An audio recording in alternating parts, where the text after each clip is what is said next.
loob ng 14 days. So ngayon, 14th day na niya, kaya kailangan na nating alisin. Yung iba, pinapalitan nila, pero sa akin naalisin ko lang. Para sa sugar. Ha ha ha. Para sa sugar to. Accurate ba yan, Sir John? Yes, ginagamit sa ibang bansa to, sir. Otay.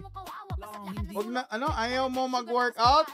Sabi na paano ako mag-workout? Cinnamon. Katatapos ko lang magano kanina, cardio, naglakad-lakad ako sa BGC. Hindi mo siguro napanood kanina, brother. Alright, let's go! Re-ready ko lang, ha? Palagay yung masakit to pag hinila ako. Napalambot ko lang. Ayan. Hindi, sabi ni Kyle, hindi. Diabetic po kayo. Ito na, umangat na guys. Ayan na, umangat na. May space na siya. Ayan o, ready na ba? 3, 2, 1, Batang Munti. Yes, sir. Ayan na, may dugo ba? Hindi ko nakikita, daming comment eh. O, ayan o. Whoop. Muntik na ako natusok ha.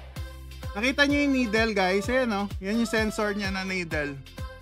Shoutout sa'yo, brother Black Superman. Follow nyo yan. Wala nang patumpik-tumpik. Lalo na sa mga guys na gusto maging healthy, nakakapag-gym. Why not? Let's go. Ayan, no? Nakita nyo yung needle? Ayan ang needle ng ayan, no?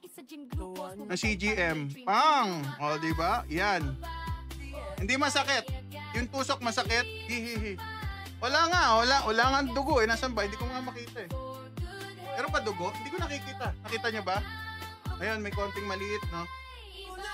O, syempre, alcohol na lang natin yan to be safe. Ayan, nilagyan ko ng alcohol. Nasaan siya? Hindi ko nga makita. Ayun. Yun. Walang dugo, min. Ayun, merong konti. Walang sakit. Alcohol pa yun, no? O, dumi yung nakuha ko. Yung mga natirang dugo nung nakaraan.